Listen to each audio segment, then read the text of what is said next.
கிளியரா பேசுதா? கிளியரா கேக்குதா நான் பேசுறது? ஓம் ஓம் சார். சார். சரி, ஓகேயா. சரி, முதலாவது பாடம் பினிஷ்ட். இன்னைக்கு இரண்டாவது பாடத்தை நாங்க பார்க்கலாம். சரியா? இப்ப வளமையா சில விஷயங்கள் சொல்றது, இந்த ஆன்லைன் நிகழ்நிலை கிளாஸ் நடக்கிறது சக்சஸ் ஆன்லைன் பாடசாலை வெற்றிகரமாக 4வது வருடத்துல நாங்க இப்போ செய்து கொண்டு போறோம். அப்போ உங்களால ஒரு மாணவருக்கு உதவ முடியும் அப்படின்னா இந்த நம்பரை கொடுத்து அவங்களையும் இங்க உள்ள வரப்பிரசாதங்கள், இங்க உள்ள நன்மைகள், சரியா? இது விளம்பரம் இல்லை. அதாவது நாங்க கூடுதலா இல்ல காசு தேடுறது அப்படிங்கிறது இல்லை. இப்படி குறைந்த ஒரு தொகைக்கு ஒரு கிளாஸ்ல என்ன செய்யலாம், படிக்கலாம் அப்படிங்கிறது தான் நீங்க விளங்கிக்கணும். சார், அப்ப இன்னைக்கு நாங்க பார்க்க போற பாடம் இரண்டாவது பாடம், தரம் 9ல இரண்டாவது அலகு, துவித எண்கள். தலைப்பு போட்டுக்கொள்ளுங்க, துவித எண்கள்.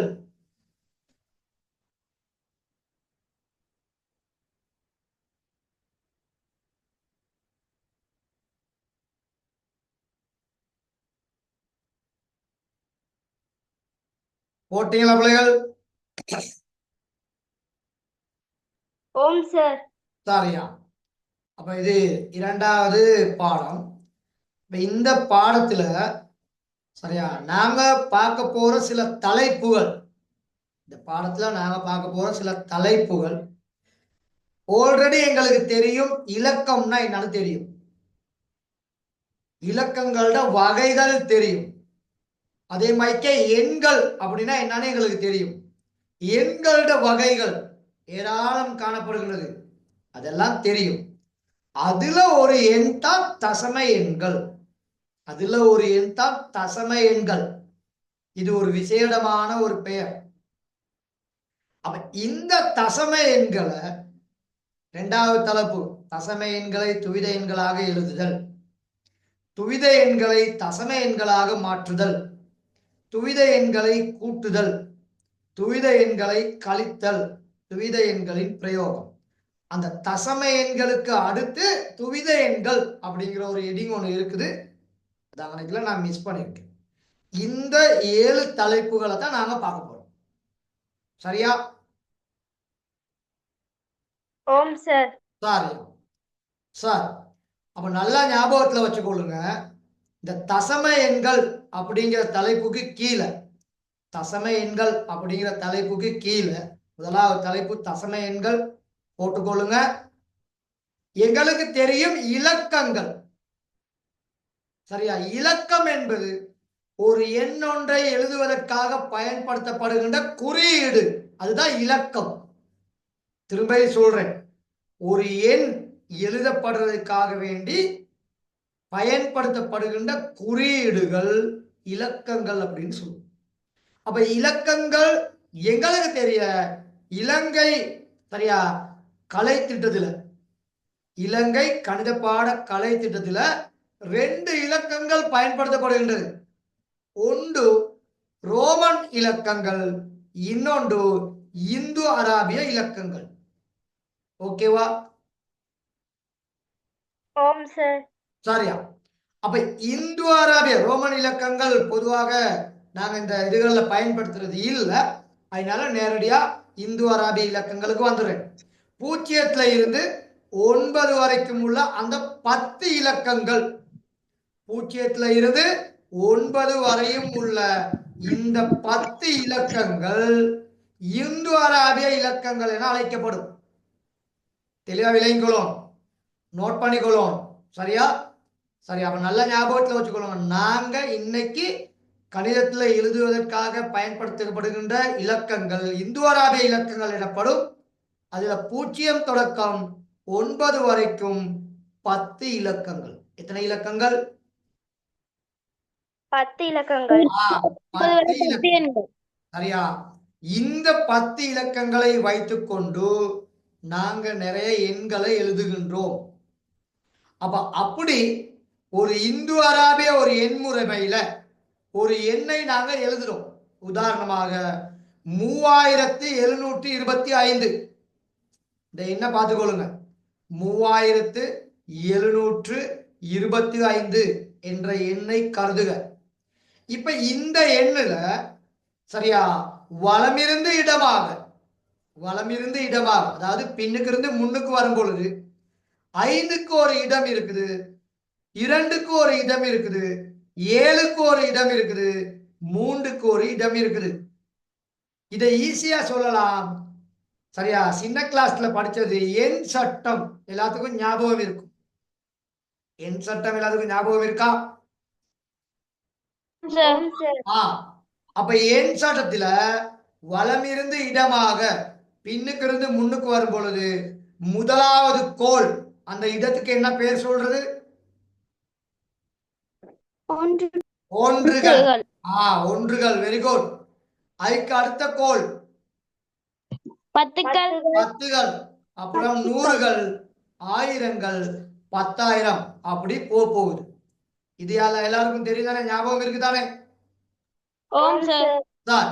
அப்ப இங்க 3725 இதுல 5 என்பது ஒன்றினிடம், 2 என்பது 10 7 என்பது 100 3 என்பது எத்தனை இடம்?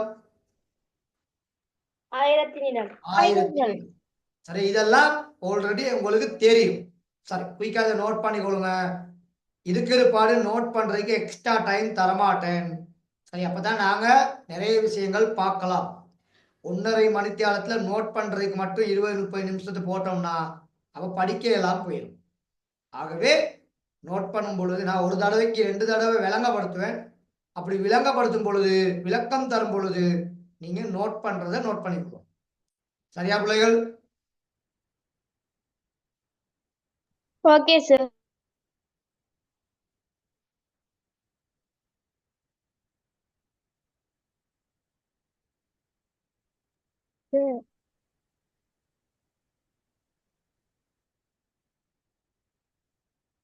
நோட் பண்ணிட்டீங்களா? ஓம் சார். சார் நான் இப்பதான் ஜாயின் ஆகினேன். கொஞ்சம் விஷயங்கள் நான் பேசிட்டேன். டைமுக்கு ஜாயின் ஆகணும் கட்டாயம். நான் வளமையா சொல்லியிருக்கேன் 6:10 தான் உங்களுக்கு கடைசி டைம். அன்னைக்குல 10 நிமிஷத்தை நான் பின்னுக்கு பிடிச்சிக்கிருவேன். அதனால 6 மணிக்கு லிங்க்னா 6 மணிக்கு ஜாயின் ஆகிரும். சரியா? ஒரு 10 நிமிஷம் உங்களுக்கு சான்ஸ் சொல்லி கொடுக்கலாம். அதுக்கப்புறம் நான் படிப்பிக்க துவங்கிட்டேன்னு சொன்னா திரும்ப நான் ரிப்பீட் பண்ண மாட்டேன். நல்லா ஞாபகத்துல வச்சுக்கலாம். அதனால குயிக்கா வந்துடும். சரி, ஓகே. அப்ப நாங்க இன்னைக்குல ஒரு சில விஷயங்கள் பேசணும். அப்ப இந்த தலைப்பு துவித எண்கள்ங்கிற தலைப்புக்கு கீழே முதலாவது தலைப்பு தசம எண்கள். அப்ப தசம எண்கள்ல இலக்கங்கள்னா என்னன்னு பேசணும். அந்த இலக்கங்கள் 2 வகைப்படும். ரோமன் இலக்கங்கள், இந்து அராபிய இலக்கங்கள். அப்ப இந்து அராபிய இலக்கங்கள் 0 தொடக்கம் 9 வரைக்கும் 10 காணப்படுகின்றது. இந்த இந்து அராபிய இலக்கங்களை கொண்டு எண்கள் எழுதப்படும். அந்த எண்களுக்கு பேர் இந்து அராபிய எண்கள். அப்ப இந்து அராபிய எண்கள் நிறைய வகை இருக்குது. நீங்க சின்ன கிளாஸ்ல படிச்சிருப்பீங்க. ஒற்றை எண்கள் படிச்சிருப்பீங்க, இரட்டை எண்கள் படிச்சிருப்பீங்க, சதுர எண்கள் படிச்சிருப்பீங்க, முக்கோண எண்கள் படிச்சிருப்பீங்க. சரியா? செவ்வக எண்கள் படிச்சிருப்பீங்க, நேரெண்கள் படிச்சிருப்பீங்க, மறை எண்கள் படிச்சிருப்பீங்க, பின்ன எண்கள், தசம எண்கள். என்ன ஞாபகம் இருக்கா இதெல்லாம்? ஓம் சார். அதே போல ஓரிலக்க எண்கள், ஈரிலக்க எண்கள், மூவிலக்க எண்கள், நாவிலக்க எண்கள், 5 இலக்க எண்கள், இப்படி எல்லாம் படிச்சிருக்கீங்க. அதுல ஒரு உதாரணமாக 4 இலக்கங்களை கொண்ட ஒரு எண்ணை தந்திருக்கேன். எத்தனை இலக்கங்கள்? 4 இலக்கங்கள். 4 இலக்கங்கள். 3725. அப்ப 5 என்பது ஒன்றினிடம், 7 என்பது 10 சரியா? மன்னிக்கவும், 2 என்பது 10 7 என்பது 100 3 என்பது 1000 அதாவது எண் சட்டம். அப்ப வலமிருந்து இடமாக முதலாவது கோல் ஒன்றுகள், இரண்டாவது கோல் 10கள், மூன்றாவது கோல் 100கள், நான்காவது கோல் 1000கள். சரியா? ஓம் சார். அப்ப இங்க மகள் சரியா? இந்த எண் சட்டத்துல இப்ப எங்களுக்கு தெரியும் 1 இடம், 10 இடம், 100 இடம், 1000 இடம். சரி, இதுகள் எங்களுக்கு தெரியும். அதுல சின்ன ஒரு விஷயம் என்னன்னு சொன்னா, அதாவது சுட்டிகள்ல எழுதுறது. அப்ப 1 என்பது 1ல 10 இல்ல. 1ல 10 இருக்குதா? இல்ல இல்ல இல்ல. அப்ப 10 இல்லாட்டி 0 தானே போடணும். 10 இல்லாட்டி என்ன போடணும்? 0. 0. 10ல எத்தனை 10 இருக்குது? 1 சார். ஒரு 10 இருக்கு. அதனால இந்த இந்த இடத்துல எழுதி இருக்கிறத கொஞ்சம் கவனிங்க. சரி, இந்த இடத்துல எழுதி விளக்கம் தரும்பொழுது பாத்துக்கிறோம். இந்த இடத்துல 0, இங்கன 1, இங்கன 2, இங்கன கீழே 3. இது ஏன் இப்படி எழுதப்பட்டிருக்குது அப்படிங்கிறத நீங்க பாத்துக்கிறோம். அதாவது 5 என்பது 1 இடம். அப்ப இந்த 1ல 10கள் இல்லை. அப்ப 10கள் இல்லாதனால இங்க என்ன போட்டிருக்காரு? 0. 0 போட்டிருக்காரு. 2 என்பது 10 இடம். அப்ப 2 என்பது 10 இடமா இருந்தா இந்த 10க்குள்ள எத்தனை 10கள் உண்டு? ஒரு 10. ஒரு 10. அதாவது 10 வலு 1 இருக்குது. அதனால இங்க 1 போட்டிருக்குது. இப்ப 100 என்பது 10ஐயும் 10ஐயும் பெருக்கினா தான் எத்தனை வரும்? 100. 100 வரும். அப்ப இங்க எத்தனை 10கள் பெருக்கப்படுகின்றது? 2. 2 10. அதனால 10ன் இரண்டாம் சுட்டி அடுக்கு, இரண்டாம் அடுக்கு. அப்ப 10ன் 0ஆம் அடுக்கு, 10ன் 1ஆம் அடுக்கு, 10ன் 2ஆம் அடுக்கு. 1000 என்பது எத்தனை 10களை பெருக்கினா 1000 வரும்? 3 10கள். 3 10கள். அப்ப இந்த 3 10கள் இருக்கனால 1000க்கு பதிலா நாங்க 10ன் எத்தனையாம் அடுக்கு போடலாம்? 3ஆம் அடுக்கு. 3ஆம் அடுக்கு போடலாம். நல்லா ஞாபகத்துல வச்சுக்கணும். அப்ப 1ன் இடத்துக்கு 10ன் 0ஆம் அடுக்கு, 10ன் இடத்துக்கு 10ன் 1ஆம் அடுக்கு, 100ன் இடத்துக்கு 10ன் 2ஆம் அடுக்கு, 1000ன் இடத்துக்கு 10ன் 3ஆம் அடுக்கு. அப்ப 10,000க்கு எத்தனாம் அடுக்கு வரும்? 4 அடுக்கு. 4ஆம் அடுக்கு. 10. இத ஈஸியா ஞாபகம் வச்சுக்கொள்ளலாம். 1ல 0 இல்ல. 1ல 0 இருக்குதா? இல்ல. இல்ல. அதனால இங்க 0. 10ல எத்தனை 0 இருக்குது? 1. 100ல எத்தனை 0 இருக்குது? 2 2 0. 1000ல எத்தனை 0 இருக்குது? 3 0. 3 0. ஆகவே 1ல 0 இல்ல, அதனால 10ன் 0ஆம் அடுக்கு. 10ல 0 1 இருக்குது, அதனால 10ன் 1ஆம் அடுக்கு. 100ல 0 2 இருக்குது, அதனால 10ன் எத்தனையாம் அடுக்கு?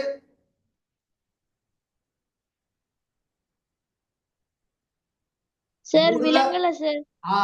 100ல 2 0 இருக்குது மகன். 100ல 2 0 இருக்கனால 10ன் எத்தனையாம் அடுக்கு? 2ஆம் அடுக்கு. 2ஆம் அடுக்கு. 1000ல 3 0 இருக்குது, ஆகவே 10ன் எத்தனையாம் அடுக்கு?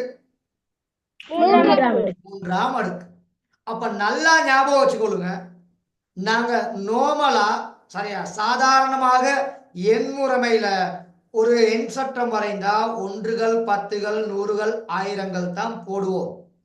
ஆனா துவித எண்கள்ல ஒரு எண் சட்டம் வரைந்தால் 1ன் இடத்துல 10ன் 0ஆம் அடுக்கு இருக்கும், 10ன் இடத்துல 10ன் 1ஆம் அடுக்கு இருக்கும், 100ன் இடத்துல 10ன் 2ஆம் அடுக்கு, 1000ன் இடத்துல 10ன் எத்தனையாம் அடுக்கு இருக்கும்? 3ஆம் அடுக்கு. 3ஆம் அடுக்கு இருக்கும். 10,000ன் இடத்துல எத்தனையாம் அடுக்கு இருக்கணும்? 4ஆம் அடுக்கு. 4ஆம் அடுக்கு. இது வந்து ரூல்ஸ். நல்லா ஞாபகத்துல வச்சுக்கணும். இது இங்க உள்ள ஒரு விதிமுறை. அப்ப இதை யாருமே மறுக்க முடியாது. அடுத்து இன்னொன்னு ஏற்காமலும் இருக்க முடியாது. அப்ப கட்டாயம் எழுதும் பொழுது எழுத வேண்டும். சரியா? அப்ப ஏதாவது ஒரு நம்பர் தந்து போட்டுட்டு இத துவித எண்களின் அடிப்படையில் எழுதி காட்டுக அப்படின்னு சொன்னா கட்டாயம் நீங்க இங்க எழுதணும். சரி, இப்ப முக்கியமான விஷயத்துக்கு வார. இப்ப நாங்க பயன்படுத்துறது எல்லாமே பூஜ்ஜியத்துல இருந்து 9 வரைக்கும் உள்ள இலக்கங்களை பயன்படுத்தி தான் எண் எழுதுறோம். பூஜ்ஜியத்துல இருந்து எத்தனை வரைக்கும் எழுதுறோம்? 9 வரை உள்ள இலக்கங்களை 9 வரைக்கும் உள்ள இலக்கங்களை பயன்படுத்தி தான் எழுதுகிறோம். அப்ப இந்த இலக்கங்கள் எல்லாமே 10க்கு கீழே உள்ள இலக்கங்கள். எத்தனைக்கு கீழே உள்ள இலக்கங்கள்? 10க்கு கீழே உள்ள இலக்கங்கள். 10க்கு கீழே உள்ள இலக்கங்கள். அப்ப அதனால இந்த நாங்க எழுதுற இந்து அராபிய எண்கள் எல்லாமே 10ஐ அடியாக கொண்ட எண்கள். எத்தனை அடியாக கொண்ட எண்கள்? 10ஐ அடியாக கொண்ட 10ஐ அடியாக கொண்ட எண்கள். அப்ப விசேடமாக 10ஐ அடியாக கொண்ட எண்கள் தசம எண்கள் என அழைக்கப்படும். என்ன எண்கள் என அழைக்கப்படும்? தசம எண்கள். அப்ப ஏன் தசம எண்கள்னு சொல்றோம் நாம? பூஜ்ஜியத்துல இருந்து 9 வரைக்கும். அப்ப அதுக்குள்ள மொத்தம் எத்தனை இலக்கங்கள் இருக்குது? 10 10 9 இலக்கங்கள். 10 இலக்கங்கள். பூஜ்ஜியத்துல இருந்து 9 வரைக்கும் 10 இலக்கங்கள். அதனால இது 10ஐ அடியாக கொண்ட எண்கள். எத்தனை அடியாக கொண்ட எண்கள்? 10ஐ அடியாக 10ஐ அடியாக கொண்ட எண்கள். பூஜ்ஜியத்தையும் 1ஐயும் மாத்திரம் பயன்படுத்தினா, பூஜ்ஜியம்ங்கிற ஒரு இலக்க குறியீடையும் 1ங்கிற ஒரு இலக்க குறியீடையும் பயன்படுத்தினா, அப்ப எத்தனை இலக்கங்கள்? 2 இலக்கங்கள். 2 இலக்கங்கள். அப்ப 2 இலக்கங்களை மாத்திரம் பயன்படுத்தினா அது எதை அடியாக கொண்ட எண்களா இருக்கும்? 0 2ஐ அடியாக 2ஐ அடியாக கொண்ட எண்கள். பூஜ்ஜியமும் 1. அப்ப 2ஐ அடியாக கொண்ட எண்கள். இப்ப 0 1 2. அப்ப எத்தனை இலக்கங்கள்? 3 எண்கள். 3 இலக்கங்கள். அப்ப இது எத்தனை அடியாக கொண்ட எண்களா இருக்கும்? 3 3ஐ அடியாக கொண்ட எண்களா இருக்கும். அப்ப எத்தனை இலக்கங்களை பயன்படுத்தி நாங்க எண்கள் எழுதுறோமோ அதை அடியாக கொண்டு காணப்படும். இது கிளியரா? ஓம் சார். சார், அப்ப இங்க தசம எண்கள் என்பது 10ஐ அடியாக கொண்ட எண்கள். எத்தனை அடியாக கொண்ட எண்கள்? 10ஐ அடியாக கொண்ட எண்கள். அப்ப இத இன்னும் கொஞ்சம் ஈஸியா ஞாபகம் வச்சுக்கொள்ளலாம். இந்த பாருங்க, இங்க இருக்கிற 10ன் 0ஆம் அடுக்கு, 10ன் 1ஆம் அடுக்கு, 10ன் 2ஆம் அடுக்கு, 10ன் 3ஆம் அடுக்கு. அப்ப இந்த எல்லா இலக்கங்களுமே 10 10 10 10 தான் வருது. அதனால தான் இது 10ஐ அடியாக கொண்ட எண்கள். எத்தனை அடியாக கொண்ட எண்கள்? 10ஐ அடியாக கொண்ட எண்கள். இதே 2ஐ அடியாக கொண்ட எண்கள்னா இங்க 2ன் 0, 2ன் 1ஆம் அடுக்கு, 2ன் 2ஆம் அடுக்கு, 2ன் 3ஆம் அடுக்கு அப்படின்னு வந்திருக்கும். 3ஐ அடியாக கொண்ட எண்கள்னா 3ன் 0, 3ன் 1ஆம் அடுக்கு, 3ன் 2ஆம் அடுக்கு, 3ன் 3ஆம் அடுக்கு அப்படின்னு வந்திருக்கும். 9ஐ அடியாக கொண்ட எண்கள்னா 9ன் 0, 9ன் 1, 9ன் 2, 9ன் 3 அப்படின்னு வந்திருக்கும். Excuse me sir. சொல்லுங்க. 9ஐ அடியாக கொண்டு வரண்டா அது என்னன்னு சார் வரும்? 9ஐ அடியாக கொண்டு வாரேனா 8 இலக்கங்கள் பயன்படுத்தணும். எத்தனை இலக்கங்கள்? 8 இலக்கங்கள். அப்ப பூஜ்ஜியத்துல இருந்து எத்தனை வரைக்கும்? 9 வரைக்கும். 8 வரைக்கும். 8 வரைக்கும். 9 அங்க வரையலாம். 9ஐ அடியாக கொண்ட எண்ணா 9ஐ அடியாக கொண்ட எண்ணா எந்த இலக்கலையும் 9 என்ன செய்ய முடியாது? வர முடியாது. இப்ப ஒரு எண்ணை கூட்டி போடுறீங்க. ஒரு எண்ணை கூட்டி போடுறதுல 9ஐயும் 1ஐயும் கூட்டினா எத்தனை? 10. 10ஐ எழுதுவீங்களா பூஜ்ஜியத்தை எழுதுவீங்களா? பூஜ்ஜியத்தை தான் எழுதுவீங்க. 10 எழுத மாட்டீங்க. அந்த 1 என்ன செய்வீங்க? அடுத்த எண்ல கூட்டுவோம். இதத்தான் விளைவிக்கிறணும். அப்ப எந்த ஒரு இடப்பெருமானத்திலையும் நீங்க எத்தனை எழுத மாட்டீங்க? 10 எழுத மாட்டீங்க. அப்ப ஏன் 10 இங்க எழுதுறது இல்லைன்னா எந்த ஒரு இடப்பெருமானத்திலையும் நாங்க பயன்படுத்துற எண்கள் எல்லாமே தசம எண்கள். எத்தனையை அடியாக கொண்ட எண்கள்? 10ஐ அடியாக கொண்ட எண்கள். இப்ப கிளியரா எல்லாத்துக்கும்? ஓகே சார், இத நோட் பண்ணிடுங்க குயிக்கா.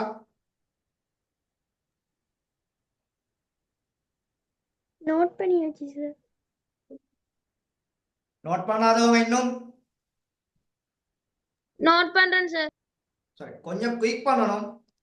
சரியா, நோட் பண்றதுக்கு எக்ஸ்ட்ரா டைம் எடுக்கக்கூடாது. உங்களுக்கு அப்ப படிப்பிக்கிறது குறைவாகிரும். அதனால கொஞ்சம் வேகமா நோட் பண்ணிக்கிறோம்.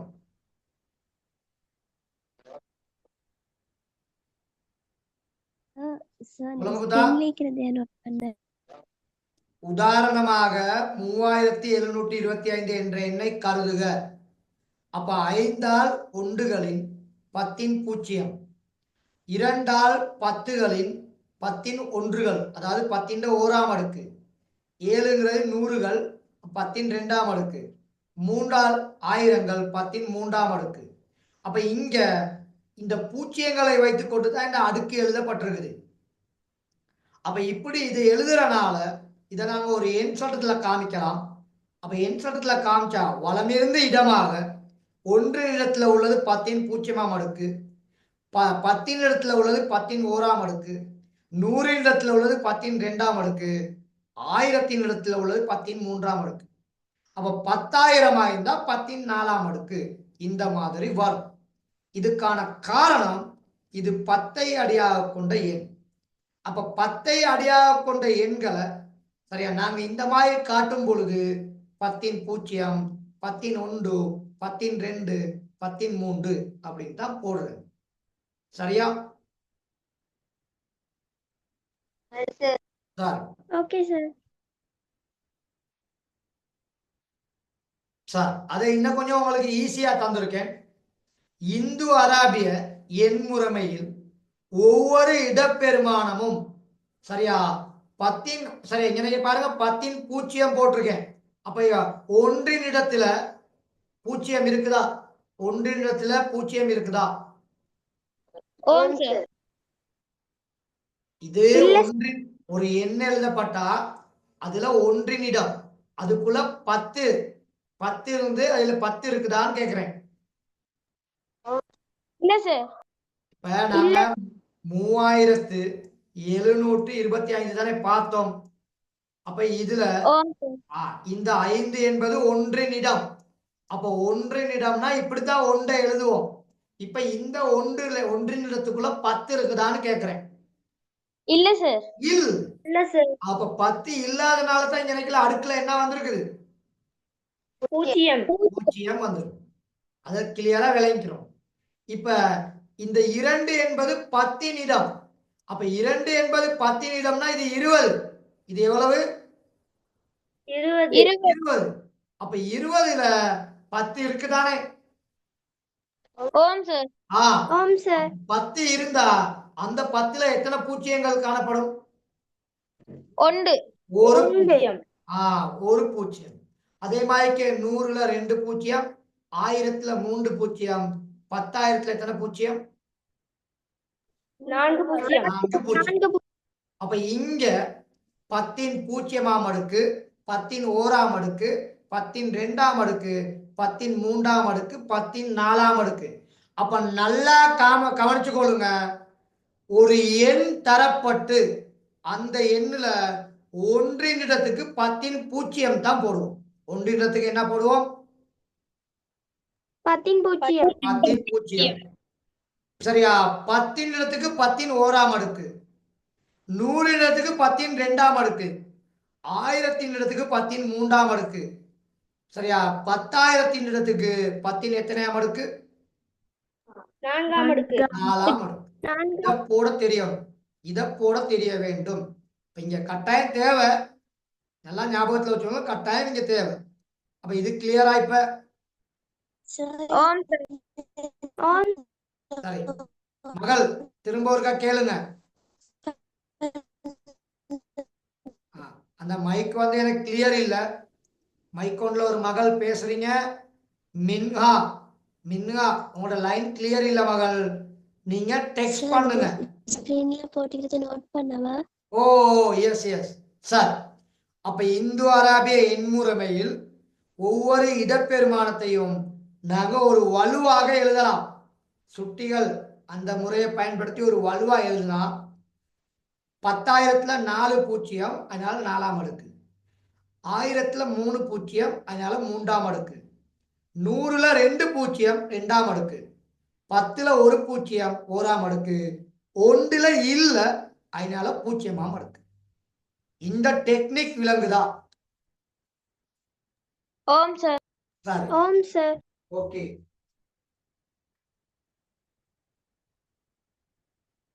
சார் முத காம் போட்ட நோட்ட காம் போடலுமா? முத ஒன்று போட்டீங்க, எங்கள முத நோட் போட்டீங்க தான் சார் காம் காட்டலுமா டக்குண்டு? மகன் ஆல்ரெடி மிச்ச நேரம் டைம் போயிருச்சு மகன். திரும்ப அதை எடுத்துக்கொண்டு இருந்தா மற்றவங்களுக்கு சிக்கலாகும். ஒரு ஸ்கிரீன்ஷாட் எடுத்துக்கொள்ளுங்க, பிறகு எழுதி கொள்ளலாம். சரி, இப்போ என்ற லிங்க் கட் ஆகும். இப்போ என்ற லிங்க் கட் ஆகும், உடனே ஜாயின் பண்ணிக்கொள்ளுங்க. சரியா மகன்? Okay sir. சரியா. சரி, அப்ப நான் முதல்ல உங்களுக்கு சொல்லிட்டேன் தசம எண்கள்னா என்னன்னு சொல்லி. அப்ப இந்து அராபிய எண்முறைமையில் எண்கள் எழுதுவதற்கு 0 இருந்து 9 வரைக்கும் 10 இலக்க குறியீடுகள். எத்தனை இலக்க குறியீடுகள்? 10 இலக்க குறியீடுகள். 10 இலக்க குறியீடுகள் பயன்படுத்தப்படுகின்றது. இந்த 10 இலக்க குறியீடுகள் பயன்படுத்தப்படுகின்றனால இதன் ஒவ்வொரு இடப்பெருமானமும் 10இன் வழுக்களாக வரும். ஒவ்வொரு இடப்பெருமானமும் எத்தனை வழுக்களாக வரும்? 10இன் வழுக்களாக. அப்ப இப்படி 10இன் வழுக்களாக வாரனால இதை நாங்க தசம எண்கள் என அழைப்போம்.